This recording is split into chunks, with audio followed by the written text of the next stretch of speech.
Welcome back to the BFF podcast, the Best Foot Forward podcast. I am Ann Duskus. I am a sneaker, footwear, designer, creator based in San Francisco. And here with me is my co-host. It's me, Vic, from Sailor Vic. Welcome back, everyone. What are we talking about today? Top of mind, the power of saying no. Mm-hmm. N-O. Okay. Vicky.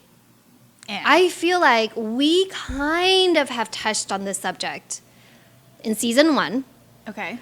I forgot which particular episode it was, but I think it was the episode where we talked about how we choose our clients. Right.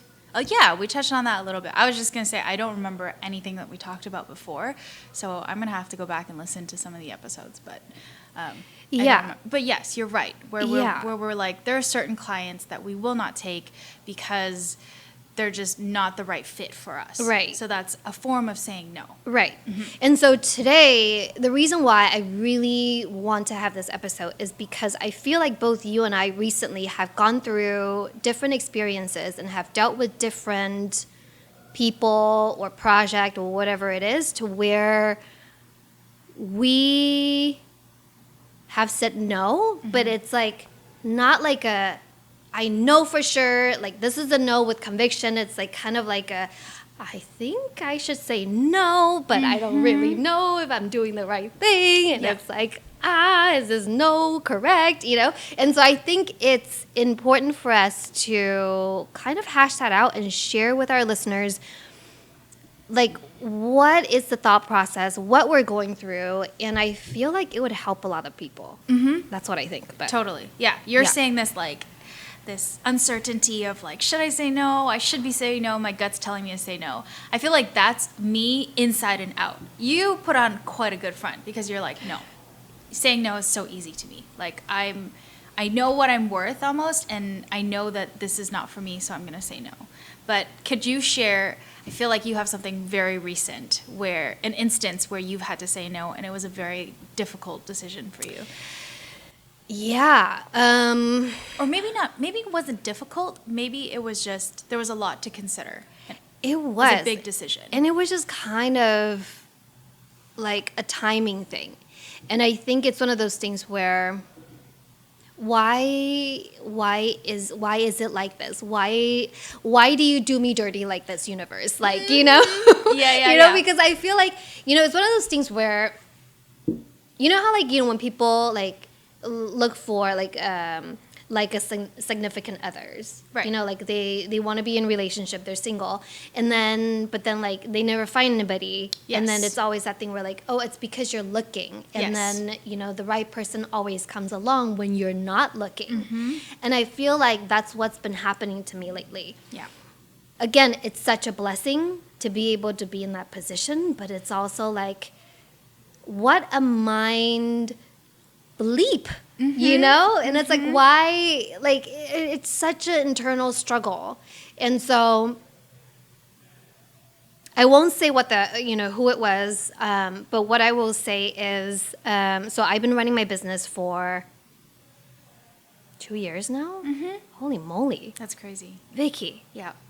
That's crazy. Okay. So yes, I have been doing my own thing for 2 years now. And prior to doing my own thing, I've always been a corporate employee, besides like my last short stint down to LA. But I've always been a corporate employee, and so I'm sort of like used to that structure of like work environments. And so at my last job, I was kind of ready for a change, and at my last corporate gig, to be clear, I was ready for a change, and I think it was always a goal or a dream, to work for. There are 2 companies, and they're very well-known companies, sneaker companies, up in Oregon. You can probably guess which one. Yeah, just take a wild guess. Yes, you'll probably get it right. And so, working at either one of those companies has always been a dream of mine. it's one of those things where like, okay, if you work in tech and you got into Apple, you've made it. Right. You It's know, like the and dream it's the gig. same concept. If like you got into one of these companies, you've made it as a footwear designer. And if you can get these companies on your resume, like it will open so many doors. Right. But again, like it's so difficult to get into those companies, regardless of how good you are and who you know, because the talent pool is so deep. Yeah. So many people wants to go there, so they have a lot of people and talent to choose from. So anyways, for years I applied to those companies and never like had a shot. And then most recently I was invited to apply to this position on this particular team, and I always tell my closest friends, including you, if there's one team that I would consider, not even like absolutely, but I would even consider dropping what I'm doing right now to go there, it would be on this team. Right. It's like a very specific, it's a specific department, specific team that you want to be in. It's not even just this like company that is, end game, like Right. the most desired company there, but it's the specific team and what they do within the team. And Okay. it's just like, it's literally dream gig. Yeah. Literally dream gig, Vicky. And so so again, it's not a guarantee that I would get a job on this team. However, it wasn't out of my, like, I didn't reach out for it, I didn't look for it. Yeah. And it sort of just came to me, and I was invited to do it. And again, being invited to do it still means I would have to apply, go through the same process that any applicant would, and interview for it and all that good stuff, which, again, it's already like way ahead of so many other people, to be given the opportunity. So I was like so grateful and so honored to be even offered that. But then I think it was just like, what do I do with this? Because again, I'm not looking for a job right now. I'm not looking to go work for somebody else right now. And I'm really satisfied with what I'm doing right now, even though the reality is, and this is what I want to get on record and say, because I think you and I were chatting the other day about how people have this perception of us that you and I have made it. Yeah. Because we have our own studio, we have our own business. Yeah. The reality is, like, I'm a broke artist. Like, I may seem like I made it, but every day is a struggle. Every day is a challenge. Yeah. But I am so happy that I can take on that challenge on my own without being influenced by somebody else's direction, you know? And so, so I was like, I was really struggling with it because it's like, okay, on one hand is my dream job, and I basically then will get pay to do what I am currently doing. Already doing, yep. And for this incredible company with this incredible team of people, and I'm going to learn so much, and I'm going to network so much, and it's only all going to be great things. And it's so interesting because I was talking to my parents about this. And of course, like my mom, being like the traditional Chinese mom, she was like, oh, absolutely, you should go. Like, that's so great. Like, what a great opportunity. And then, like, stability, like, all that good stuff, like, she's all for it. And then my dad, being like an entrepreneur, like, through and through, he was like, well, that's all great. But have you considered, like, what that means for you, like for the past 2 years that you put into your own business? Yeah.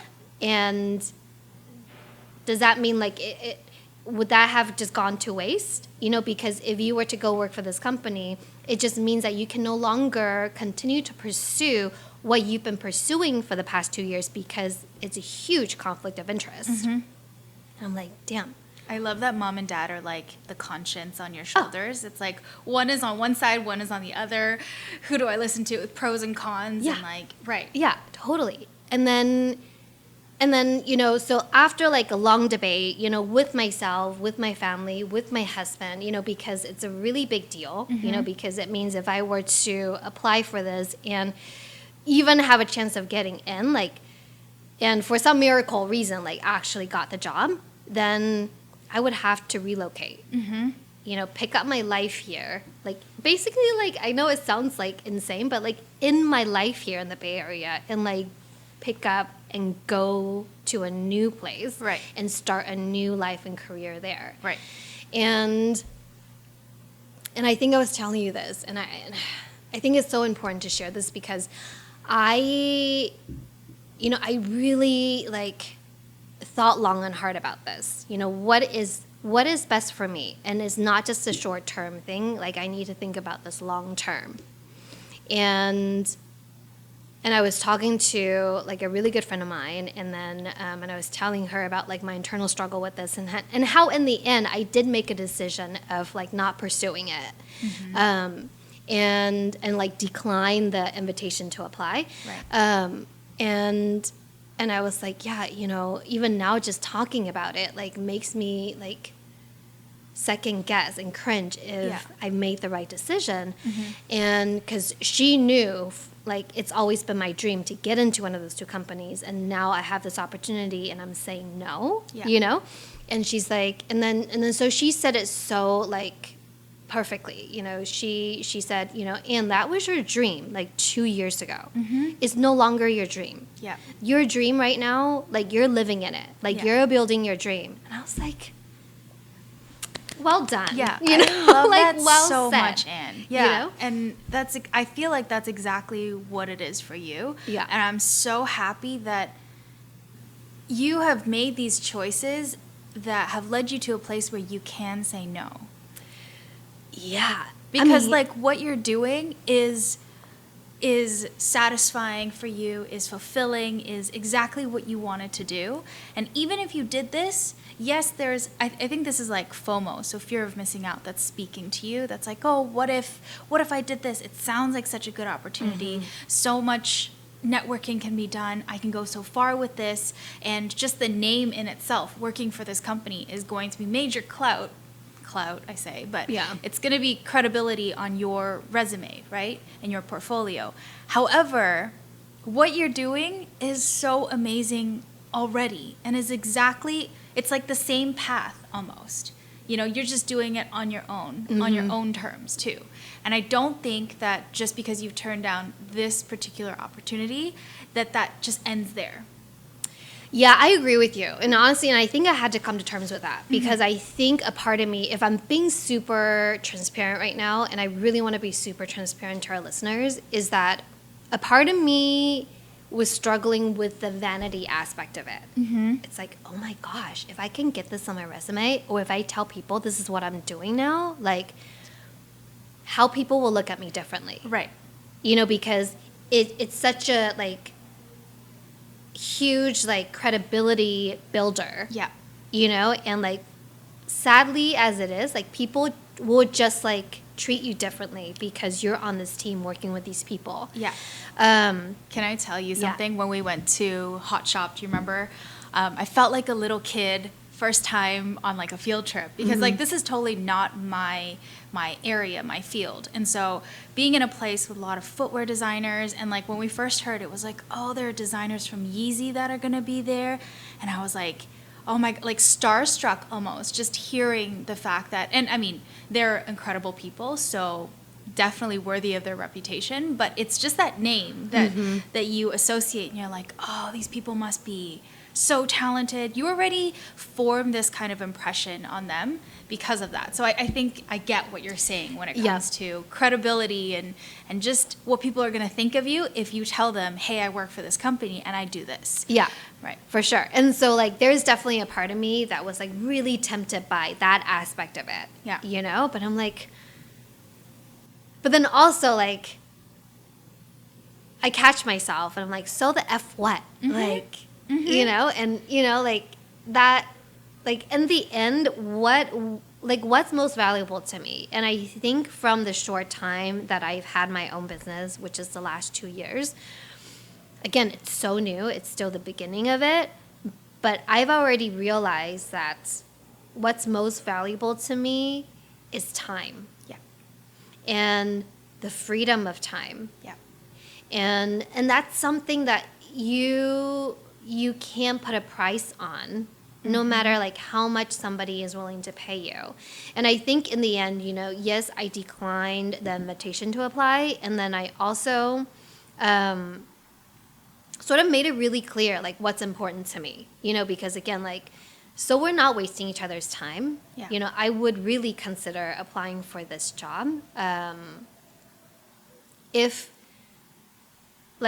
I, so I basically just listed out like what I need, as like a teammate. And again, this is like not to be like, this is not me trying to be a diva, it's just like at this point in my life, these are just what I need in order to make it work. And like in the end, like, and if it didn't work, it's okay too. Like I was ready to walk away from it. Right. And so, and I remember like I was talking to this girlfriend of mine and, she had a hugely successful career. But like, I think it was just before the pandemic or like shortly after the pandemic started, she was just so sick of her life, her high power gig. And yes, she made a lot of money but she was just so unhappy, so she just like dropped everything, quit and like went and like, to discover herself. Yeah. And I think at some point, where like she took enough time away from it where she was like, okay, maybe ready to kind of like figure out what she wants to do next. And then so all these people got word that like, oh, she's not working for anybody right now. Like I'm going to like try to recruit her to come work for me. Right. And then so all these people tried to poach her and then she turned all of them down, and they're all amazing opportunities. And then she was telling me that like, Ann, like you, and she's a female, she's a woman, and she's like, Ann, like you would not believe, like by saying no, how much your value goes up. Yeah. And again, like we're not trying to play games. I'm not trying to play games with somebody who's trying to offer me something good to get more out of it. Like genuinely, I really don't want this. But then from their perspective, now there's this like perception that like, is it, what else do you need? Do you need more money? Do you need more freedom? What do you need? Do you need a better title? Like, we really want you to come. Just like, tell me what you need, And then so when she started saying no to all these opportunities, they ended up coming back and throwing her more money and throwing her more perks. Right. And it's like, and it just further proved to her that like the power of saying no. It increased her value, perceived value from the other companies. Yep. Like, so two things. I want to say it's so great that you have put yourself in that position where you can openly talk about the conditions in which, like you said, I know you're like, oh, I'm not a diva. You were not being a diva. You just have requirements that the company needs to satisfy in order for this to be beneficial to you, right? Doesn't make any sense if, it's great for the company, great for everything else, and you're going to sacrifice all these things just for the name or to be able to work in this opportunity if it doesn't, in the long term, like overall, benefit you. Yeah. I think the best relationships are ones where they're mutual. You get something, I get something, right? That's going to be long term. And then the second thing is also like when you were saying you and your girlfriend too, I feel like you guys have put the years in to develop your expertise. And like you said, you've worked for many corporate companies, you've done a lot of jobs, and you are obviously very skilled, and so you're able to be in that position where now you can say no, right? It doesn't start out that way. Like you can't just come out of school and be like, I'm going to say no to everything until I get my dream gig. That's not what you're trying to say. I feel like you're saying like, look, I've been through all this, I've done it, I've said yes to a lot of things when I was younger, but now I'm in that position where I don't need this job, right? I need a job that's going to serve me. And so here are the conditions that it must satisfy in order for me to say yes to it. And so your conditions have like a backing to it, like have a basis to it. You're not just, that like a diva is just like, oh, I want all of these things, I want all these perks that maybe you don't, not that you don't deserve, but like are not necessary for you to make that decision. But all of these things totally have a backing to it. Like you're asking, for example, for a certain salary, right? That is your baseline. You're not going to go under that salary because in the past you have made that much, right? So it doesn't make sense for you to take a pay cut. Right. You also need to relocate. All of that is like money that you need. And so when you're able to set those expectations straight up, I feel like you get a lot more respect from the people who are having this conversation with you, whether they're your employer, people interviewing you, et cetera, et cetera. And I think that is what it is. Like, how do you as a woman assert this level of confidence because you know your value? Mm-hmm. Totally. Yeah. So I would love to hear from you though, because I feel like you have the perfect example to share with our listeners. Like, what happened to you when you said no? Oh my gosh. I feel like my examples of me saying no are a little more like, they're like smaller examples. They're not as life-changing as like, oh my God, I can have this like career not true. in thing. But like, Not true. I feel like it's a daily kind of, it's very, how do I want to put it? It has dictated where I want to go with the rest of my career. And so let me just preface this by saying, when I first started in painting shoes and customizing, I said yes to everything. Mm-hmm. I was a yes girl. You give me an opportunity, I will bow at your feet. I want to take every opportunity that I possibly can. Like the eBay situation, right? Mm-hmm. I literally said, pay me pennies and I will make you 5 pairs of shoes, right? So I feel like I had to put that in first in order to get the opportunities that I did, in order to grow organically the way that I did. And then it got to the point where, one of the biggest things is in my community specifically is being sponsored by a paint company. Mm-hmm. So I'm going to be like very candid with you because I know like I'm always aware that anybody can be listening, even though nobody's listening, anybody can be listening. But that was like a huge milestone for me. When I first started, I was like, I had my eyes on one of the biggest paint companies, Angelus, and I was like, I'm going to reach out to them. I'm usually that way. Like, I'm very shy when it comes to networking or whatever, but when I know what I want, I don't care. I'm like, I'm going to reach out, see what they say. If they turn me down, who cares, right? Girl, we need to reach out to Spindrift. I know. Okay. We need to just say, we need to stop asking them indirectly. We need to just be like, hey, do you want to, let's work on something. Yeah, totally. That will be so much fun. Okay, sorry. And I highly encourage it. If you want something, always go for it, because what's the worst that could happen? Yes. Take initiative, be proactive. It's always a no if you don't ask. Exactly. You have nothing to lose. Yeah. Okay. And I get asked all the time, like, how do you get sponsorships? How do you get to work? How do you do collaborations with people? I asked.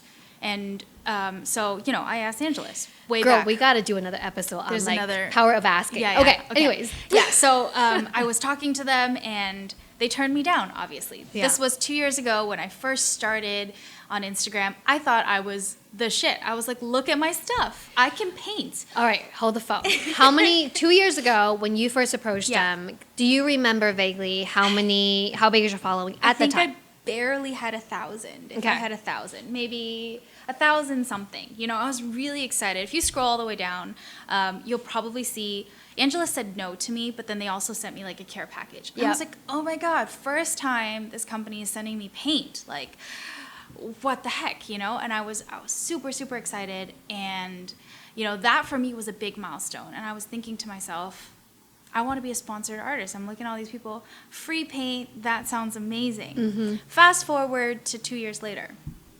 There are a lot more paint companies that have kind of popped up out of nowhere, and so there's a bit more competition. And I remember I was contacted by somebody from Angelus. I also work very closely with them, so it's not anything negative. I did a video with them on YouTube, and we chat all the time. And so they came back to me and they said, hey, do you want to be sponsored? And I was like, holy crap. This is happening, this is what I wanted, and I didn't have to ask this time. Okay, hold the phone. So how much time has elapsed since you first asked to when they invited you to be a part of it? I would say, was it 2 years? Let's see, a year and a half or so. Okay, so like you really, I mean, within that year and a half, like you really worked and you built up your portfolio, and they are finally seeing what you're capable of. Exactly. And it took a year and a half. Yeah, and I like tagged them. I did everything right. Tagged them.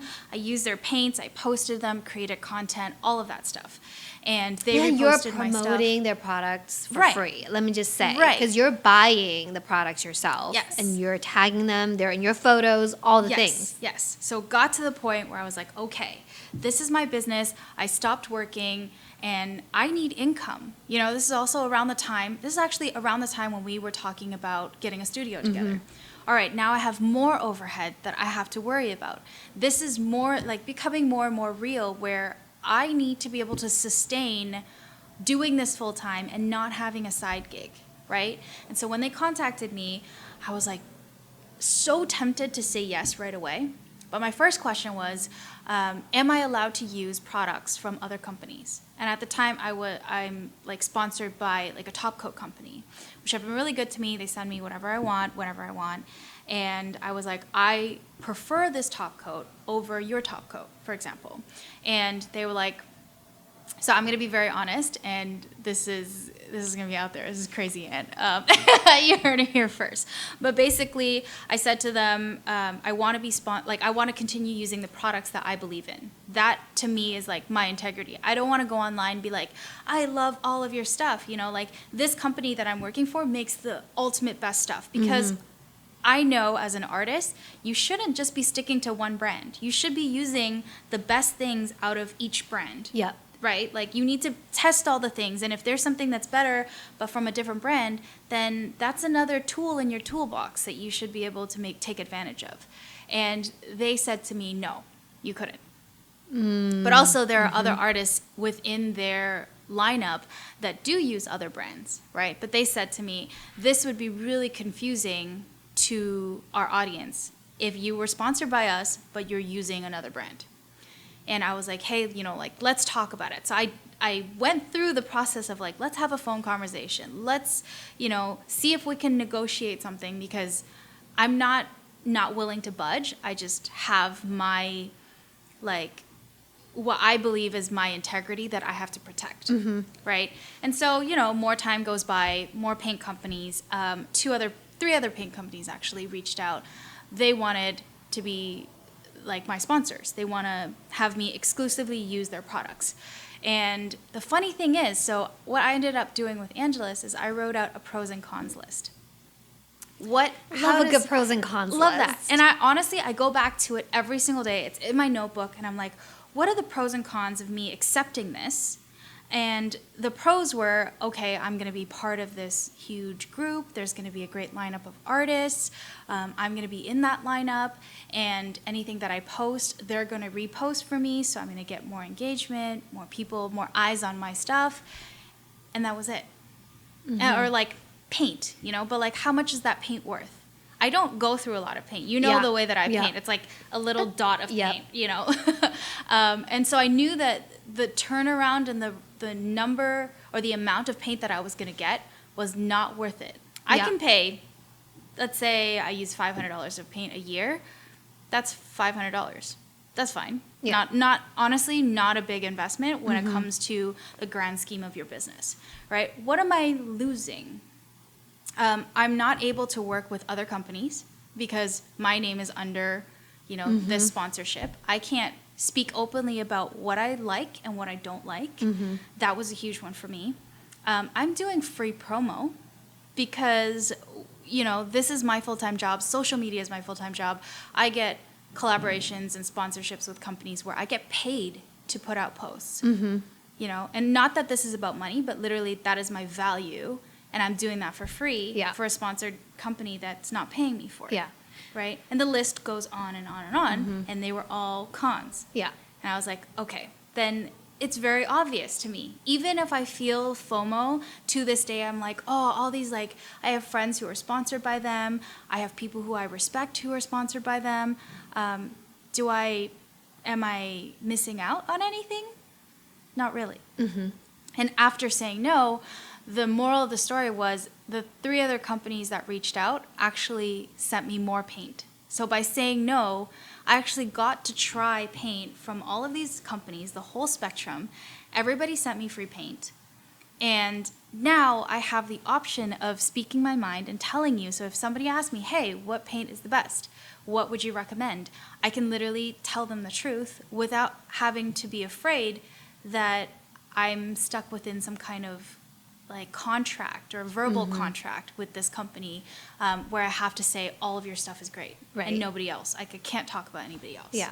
Yeah. That's what I love about you. And okay, so just so our listeners know, the 3 other paint companies that reached out to you and sent you free paint and wanted to offer you a sponsorship.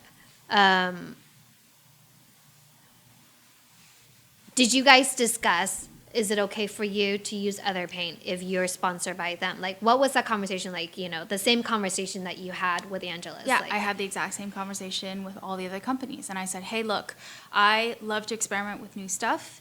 And if I find that one product within somebody else's line is better than yours, I'm going to say it the way it is. I'm not going to, like, the way that I do business is, like, I'm not going to bash your product or, like, any company where they have a terrible product.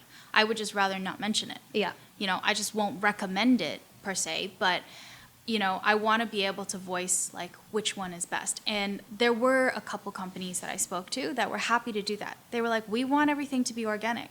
You know, we want you to tell the truth. We just, you know, ask that if you find a problem with our product, then you come back to us, give us feedback so that we can improve on that. And again, that's like love that. vetting a company that matches your belief, you know, and your way of how you want to approach life. I think that was important too. Yeah. It's like a company that is confident, has a relation, cares about what you think also is very important, because you don't want to just be like a tool, like they're going to pay you so that you can speak about their product. Right. You want to like nourish that company or that relationship with the company where you as an artist are providing valuable feedback.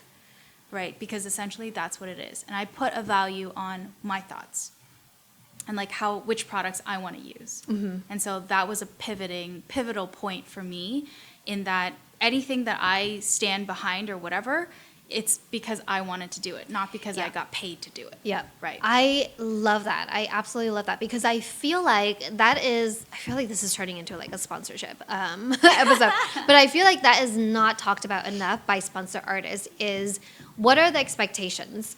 What are you actually getting out of it? And in the end, what's the ROI for you versus the ROI for the company? Right. You know, because I don't necessarily feel like they're equal and they're balanced. And I think, to your point, I think it's so great to have just that like personal pride in the product that you use, because I think you and I talk about this all the time. You know, if we're spending 40, 60, 80 hours on one product, why I'm going to use, and then I'm charging my client thousands of dollars for this end product. I'm going to use what I think is best for stuff. this product. Right. And if it means I have to mix and match, I'm going to mix and match. Exactly. I'm not going to limit myself to just this one library of products. Yeah, exactly. You know, and so like you can as speak an artist, to, right? Like even like the shoe as a canvas, that's sort of similar for the both of us. There are so many different materials on there. It's not possible for one brand to make the best of every single like paint that will apply onto the different materials, right? So if something's like harder, for example, there are paints that are brighter and bolder and that apply onto a surface that doesn't have to bend as much. Right. So it benefits you to be able to use that, right? It's so limiting as an artist if you're thinking like, I can only shop within this one brand. Yeah. That sucks. That's a Yeah. huge like negative for you on your daily. Right. Yeah. Okay, so for you, it sounds like to me, like the power of saying no in this case is actually almost freeing. It is. Yeah. Very Right? liberating. Yeah. Yeah. Totally. Because then now you put the control back into your own hands versus putting the control in someone else's hands. Yeah. Exactly. That is amazing. Yeah. And it's like all force, right? Like our business has to it has to be sustainable in a way so that we can keep doing this. Yeah. Like, we love what we do. And I think it's so great that you're saying, like, I'm living out my dream job right now. Yeah. How do we keep that dream alive, afloat? Yeah. With all of these people that are going to take advantage of you, or like, I think a lot of times when it's appropriate to say no is like what we talked about recently, how everybody wants a piece of you for free. And I'm not saying like, oh, you have to pay me in order for me to interact with you. That's not what I'm saying.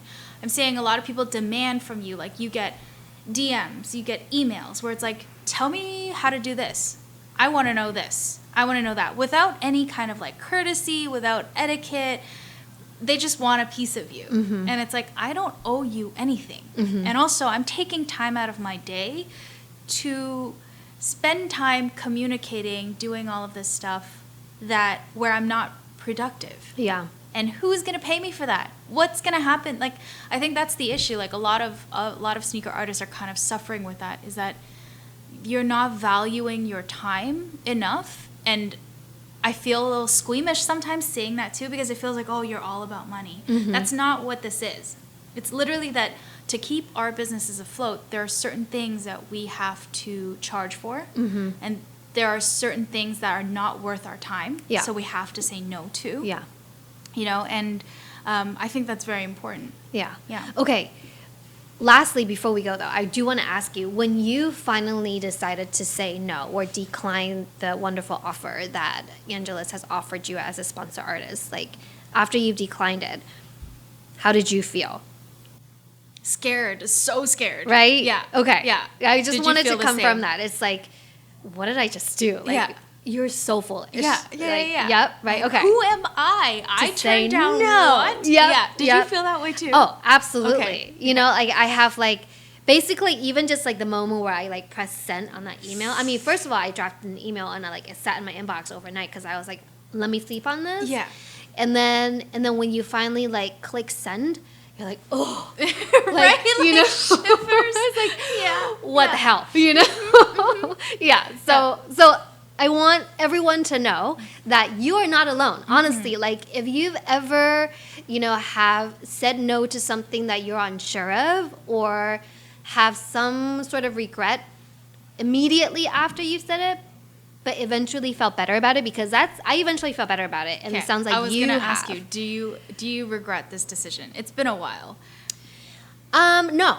Okay. I think it's the right There we decision, go. but I think, yes, there are still times where I'm going to talk about it. It's like, man, like, I can't believe I did that. But I know in my heart that it was the right decision at this time, Yeah. And so, yeah, no regrets. Yeah. Just hold on to the fact that you're only going to say yes to things that are so important to you. So any other opportunities that come in the future, it's because you wanted it. Yep. It was because it benefited you in a way, or that was something that you truly wanted to do. Yep, And, exactly. Like, that has inspired me to say no on many other occasions, right? Where Yeah. I was like, oh man, I really want to do this. I had to turn down, for example, a project where there were a lot of really talented artists that were working on it, and I had to say no. And like, for very good reason. But then you get better at, I feel like, communicating to the other people why you said no, Yeah. and what was the reasoning behind it, and telling yourself, like, do I have time for this? And when you don't have time for it, you have more important things that you need to get to, then it's a good decision. Yeah. Yeah. I mean, and then I see all this happening in front of me. Like, I see everything that you go through. And, like, what I'm seeing is, like, I think you're glad that you said no. Yeah. Yeah. Totally. Because, I'm, like, relieved. yeah, you're so relieved. That's Yeah. such a good word. Yeah. Yeah, for sure. Yeah. And I think it's it makes it more worth it. It's part of the journey where you're like, in order for me to do this, not that you sacrifice, but I turned down all of these offers. It's like you're laser focused now. Yeah. You can be more aware of what your goal is, because you're like, no, like, I'll getting rid of all of these So much more obstacles in your clarity. way. Right. Yeah. And you're like, well, now I have to focus because I need to get higher up than what I could have achieved if I had taken this opportunity. Exactly. Like, I'm going to show, I feel like it's like instills that, sort of anger, not anger in you, but like that push Just where it's like empowerment. yeah, exactly. So Yeah. the power of saying no is like really just makes you want to outperform yourself so that you don't regret turning that down. Mm-hmm. Yeah. Totally. Yeah. All right, Vicky. We gotta say no more often. Yeah. No, you're doing a great job. I'm Yeah. so proud of you. All right. Do you want to give our people the spiel this time? Oh my gosh. I feel like I've been doing a presentation mode thing. Yeah. If you guys, no, honestly, we have realized that it is so important. If you guys are new here, if you've been listening for a really long time, it would really help if you guys rated our episode, gave us a like on YouTube, anywhere that you're listening to. Just, it helps us so much, and it helps other people that might enjoy this type of content. You know, two girls talking about nothing and everything. Just to find our podcast, it would really help us out, and we appreciate you guys so much. Thank you for listening. Thank you. Yay. See you guys next time. Chewing up my words. Bye. Bye. Yay.